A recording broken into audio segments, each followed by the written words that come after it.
Helene has turned deadly and brought flooding to 4 states. The race tonight to free people. Plus, too terrified to talk, the owners of at least 4 pharmacies targeted by burglars this morning will show you where they hit.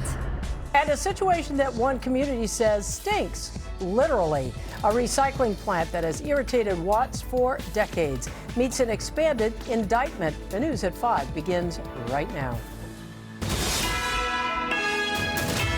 This is NBC4 News at 5. So we begin tonight with Atlas Metals, the recycling plant that has been charged with 25 counts connected to pollution in the air.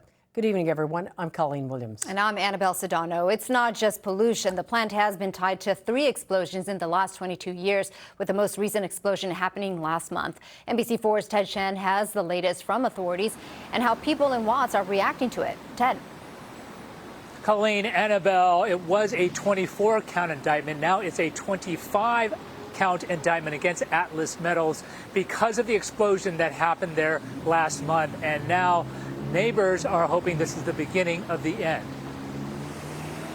We were kind of just used to the smell. Genesis Cruz graduated from Jordan High School last year and says she remembers all too well the pollution coming from the recycling plant next door. We would complain about it, actually. We would tell staff, like, oh my God, it smells really nasty. What's going on? And they would kind of just tell us, like, oh, you know, like the facility next door. Our children's health must come before corporate profits. The LA County District Attorney says Atlas Metals and its owners are now charged with 25 counts, including 23 felonies connecting to disposing hazardous waste and to the explosion that rocked Jordan High School on August 12th. It was the 3rd explosion at the plant since 2002. Right next to the high school, right next to a gym, right next to a brand new shopping center and thousands of units of housing. It was the first day of school. Who wants that? A spokesperson for the company told the LA Times, quote, in court, Atlas explained to the judge the actions they have taken over the years to protect the neighboring school, and the court was satisfied with these protections. The LAUSD is part of multiple lawsuits against Atlas Metals. Neighbors have rallied to court hearings on the case. I'm really glad that they're being held accountable, and I hope they are feeling the pressure. They're getting what they deserve, and that's justice. The owners of Atlas Metals are due in court on October 28th for a preliminary hearing. Reporting live from downtown Los Angeles, Ted Chen, NBC4 News. Colleen, Annabelle, back to you. All right, Ted, thank you for that. Pharmacies were targeted in the San Fernando Valley by thieves. It all took place along Ventura Boulevard. NBC4's Jonathan Gonzalez reports now from the most recent target. That's in Encino.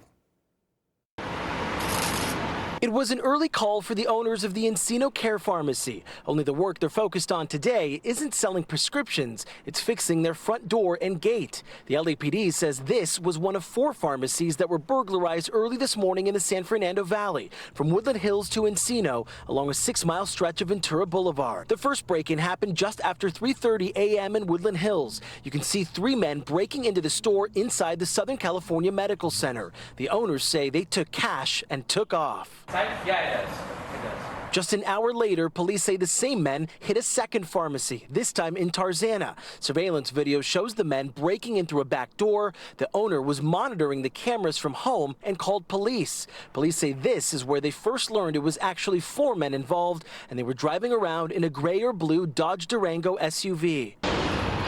By 5:30, the men had burglarized the Encino Care Pharmacy, breaking right through the front door as the owner also watched on camera and called police as well, except this time officers spotted the Durango and began chasing the men, only to lose that SUV minutes later. That's when police say the men hit their 4th and final pharmacy of the morning, the Encino Center Pharmacy. But they didn't get away with much. The store surveillance cameras capturing the men arriving and leaving in under 2 minutes. As officers approached the store, the men took off and the chase continued. But for the second time, they were able to escape officers. 4 pharmacies in all hit in under 3 hours. And today we stopped by all 4 pharmacies. None of the owners wanted to talk to us out of fear they may be targeted again. For this location, you see that boarded up front door now. They say this is now the 3rd time since February when they opened that they've been burglarized. Anybody with any information is being asked to call the LAPD.